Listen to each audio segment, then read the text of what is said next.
तो चलिए दोस्तों, शुरू करते हैं इस हैरान कर देने वाली कहानी को। दोस्तों, जरा सोचिए, दिल्ली की एक ठंडी सुबह है। सर्द हवा आपकी खाल को छूते हुए ऐसे गुजर रही है जैसे किसी ने धीरे से बर्फ रख दी हो। सड़क पर हल्की हल्की धुंध तैर रही है और दूर से बस किसी गाड़ी के इंजन की आवाज आ रही है। लेकिन इस शोर शराबे से दूर प्रधानमंत्री आवास के भीतर हलचल कुछ अलग ही है। आज प्रधानमंत्री नरेंद्र मोदी एक खास जगह जाने वाले हैं, बच्चों के अस्पताल में। लेकिन दोस्तों, ये कोई मीडिया इवेंट नहीं है। यहाँ कैमरे नहीं हैं, न भाषण, न तालियां। बस कुछ बीमार बच्चों से मिलने का मन, बस इतना ही। गाड़ियों का काफिला निकलता है, सायरन की आवाज धीरे धीरे पास आती है और फिर अस्पताल के गेट पर रुक जाती है। अंदर जाते ही आप महसूस कर सकते हैं उस जगह की महक, दवाइयों की हल्की गंध, बच्चों की मासूम हंसी और डॉक्टर नर्स की व्यस्त लेकिन गर्मजोशी भरी आवाजें। मोदी एक एक बच्चे से मिलते हैं, हाथ मिलाते हैं, आशीर्वाद देते हैं, मुस्कुराते हैं। लेकिन दोस्तों, तभी मेरी नजर एक कोने में खड़े उस छोटे से बच्चे पर पड़ती है। दुबला पतला, करीब 5 साल का, लेकिन उसकी आंखें, अरे जैसे कोई बूढ़ा आदमी इन आंखों के भीतर बैठा हो। वो भाग कर नहीं आया जैसे बाकी बच्चे आए थे, बस खामोश खड़ा मोदी को देख रहा था। मोदी उसके पास जाते हैं, मुस्कुराकर कहते हैं, क्या नाम है बेटा? बच्चा धीरे से बोलता है, आदित्य। क्यों नहीं आए सबके साथ मिलने? आदित्य बिना पलक झपकाए सीधे उनकी आंखों में देखता है और कहता है, क्योंकि मेरे पास सिर्फ मिलने का समय नहीं, एक बात भी है। दोस्तों, उस पल हवा जैसे थम गई। मोदी हल्का सा चौंकते हैं। क्या बात है बेटा? आदित्य चारों तरफ देखता है, जैसे यह पक्का कर रहा हो कि कोई सुन न ले, और फिर बहुत धीमी आवाज में बोलता है, आपकी मृत्यु कब होगी? मुझे पता है। दोस्तों, ये सुनते ही माहौल में जैसे ठंड और बढ़ गई हो। मोदी पहले हंसते हैं, सोचते हैं कि ये मासूम मजाक कर रहा है। लेकिन आदित्य का चेहरा, अरे उसमें मजाक का एक कतरा भी नहीं था। वो फिर कहता है, मैं मजाक नहीं कर रहा, और मैं यहां इसलिए आया हूं कि आपको तैयार कर सकूं। मोदी के दिल में एक अनजाना डर उतरता है। वे पूछते हैं, तुम्हें यह कैसे पता?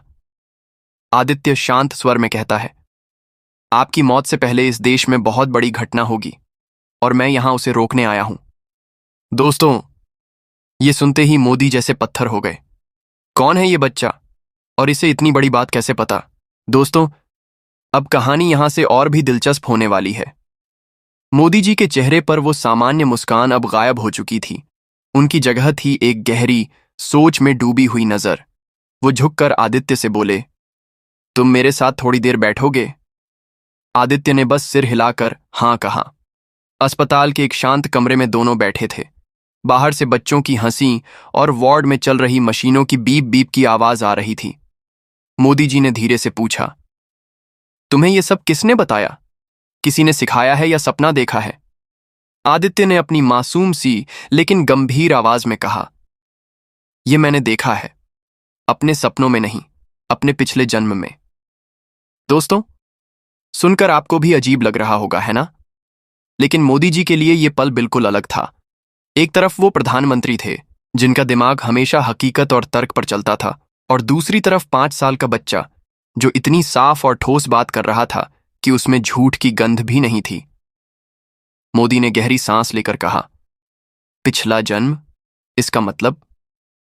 आदित्य बोला, मैं पहले भी इस दुनिया में रह चुका हूं, लेकिन एक हादसे में मेरी मौत हो गई थी। मरने के बाद मैंने कुछ देखा, कुछ ऐसा जो आने वाला था, और अब जब मैं इस जन्म में वापस आया तो मुझे सब याद है। दोस्तों, यकीन मानिए, इस वक्त कमरे में माहौल ऐसा था जैसे कोई अदृश्य रहस्य चारों ओर फैल गया हो।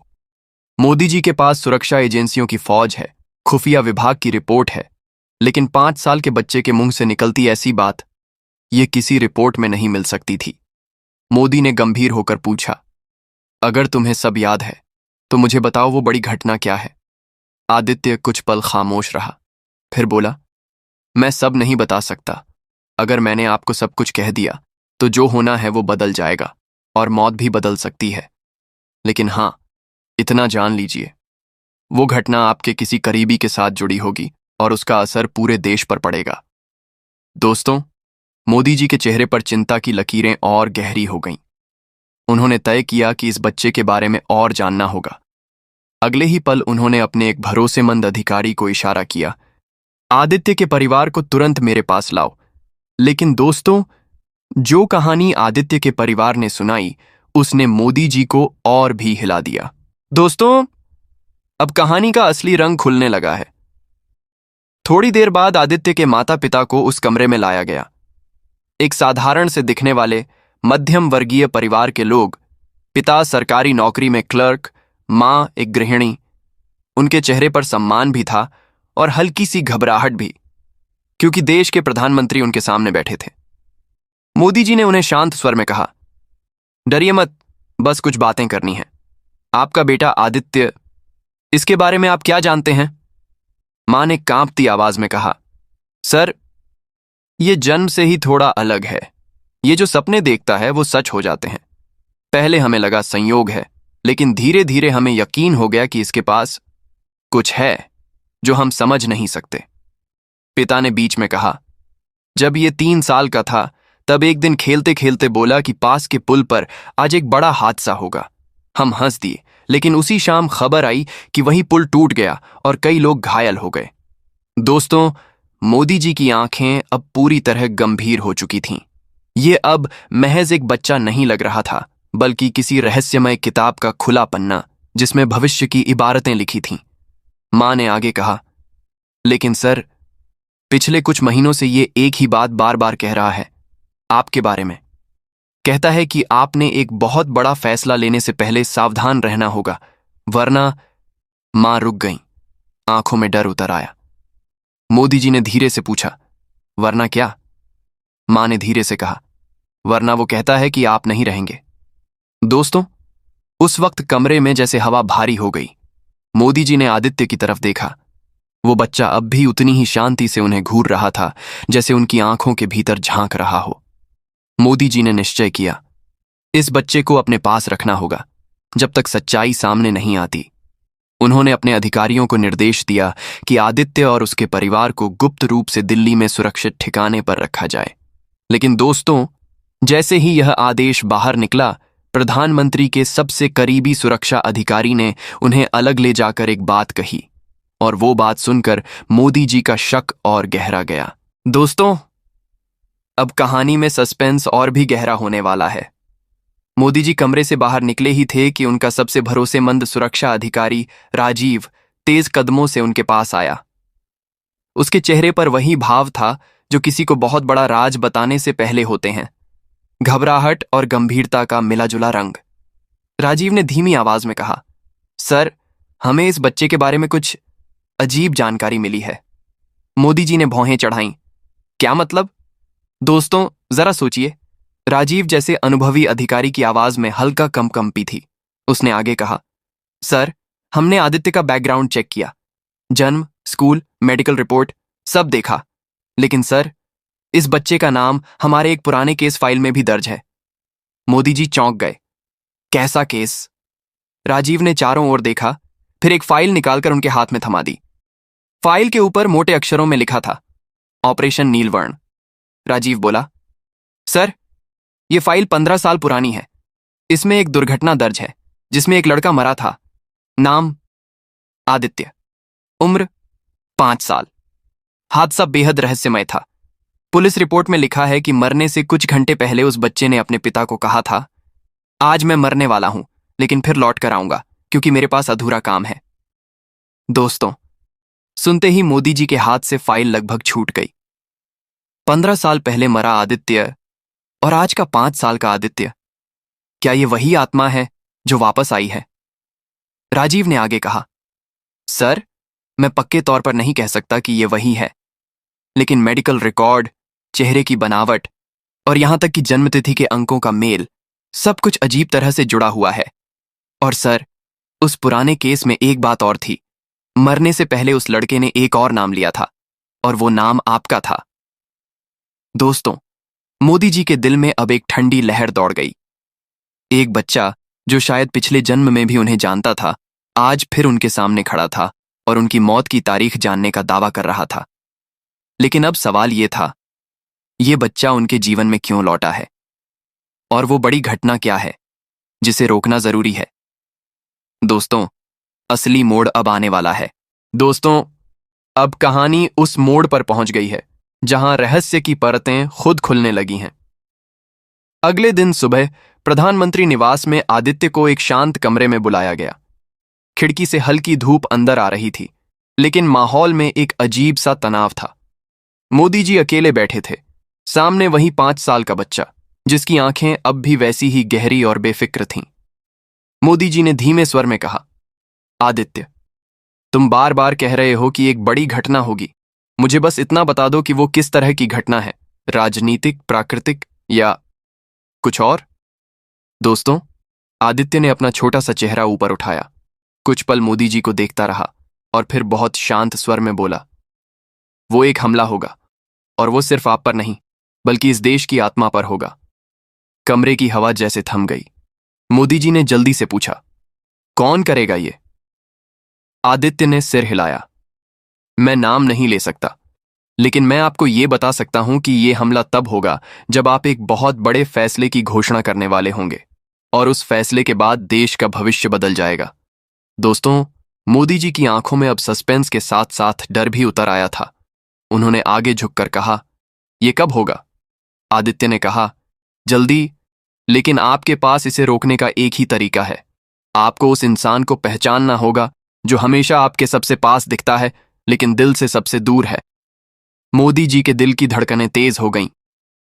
दोस्तों, सोचिए, प्रधानमंत्री जिनके चारों तरफ सुरक्षा का जाल है, अब खुद यह सोचने लगे थे कि उनके सबसे करीबी लोग भी शायद उनके दुश्मन हो सकते हैं। और तभी आदित्य ने धीरे से एक और बात कह दी जिसने मोदी जी को भीतर तक हिला दिया। अगर आपने इस हमले को नहीं रोका तो सिर्फ आप नहीं, लाखों लोग मरेंगे। दोस्तों, यह सुनकर मोदी जी की आंखों में एक दृढ़ता उतर आई। अब वे जान गए थे कि यह खेल सिर्फ उनकी जान का नहीं बल्कि पूरे देश का है। लेकिन असली सवाल अब भी बाकी था, वो शख्स कौन है और हमला कहां होगा? दोस्तों, अब कहानी की रफ्तार और भी तेज हो गई है। आदित्य की वो बात जो सबसे पास दिखता है वही सबसे दूर है, मोदी जी के दिमाग में हथौड़े की तरह गूंज रही थी। अगले ही पल उन्होंने अपने सबसे भरोसेमंद खुफिया प्रमुख अनिल को बुलाया। मोदी जी ने सीधी नजर में कहा, मुझे अपने आसपास के हर व्यक्ति की पूरी जांच चाहिए, मंत्री, सलाहकार, सुरक्षा अधिकारी, कोई भी अपवाद नहीं। अनिल चौंक गया। सर, इसका मतलब? मोदी जी ने दृढ़ स्वर में कहा, किसी पर भरोसा मत करना, यहां तक कि मुझ पर भी नहीं। दोस्तों, अगले 72 घंटे प्रधानमंत्री कार्यालय के भीतर जैसे किसी अदृश्य तूफान की तरह गुजरे। फाइलें खंगाली गईं, कॉल रिकॉर्ड देखे गए, गुप्त निगरानी शुरू हुई। लेकिन सच तो ये है कि जितना गहरा वे खोदते उतना ही गहरा रहस्य फैलता जा रहा था। तीसरे दिन सुबह अनिल एक मोटी सी फाइल लेकर मोदी जी के पास आया। उसके चेहरे पर तनाव साफ था। उसने धीरे से कहा, सर, ये नाम आपको चौंका देगा। मोदी जी ने फाइल खोली और दोस्तों, यकीन मानिए, उस नाम को पढ़ते ही उनके चेहरे का रंग उड़ गया। वो नाम था राजीव। हां, वही राजीव, उनका सबसे करीबी सुरक्षा अधिकारी जो पिछले 15 साल से उनकी परछाई की तरह साथ था, जिसने उन्हें अनगिनत बार जान से बचाया था। दोस्तों, मोदी जी ने तुरंत फाइल बंद की। उनका मन मानने को तैयार नहीं था, लेकिन सबूत कुछ और कह रहे थे। राजीव के कुछ गुप्त बैंक खातों में हाल ही में भारी रकम आई थी और कुछ कॉल ऐसे नंबरों पर किए गए थे जो देश विरोधी गतिविधियों से जुड़े माने जाते थे। लेकिन मोदी जी जानते थे, कभी कभी सबूत भी सच का पूरा चेहरा नहीं दिखाते। हो सकता है कोई राजीव को फंसा रहा हो, या हो सकता है सचमुच वही गद्दार हो। और दोस्तों, इसी दुविधा में वो खड़े थे, तभी आदित्य ने उनके कमरे में आकर एक और रहस्य उगल दिया।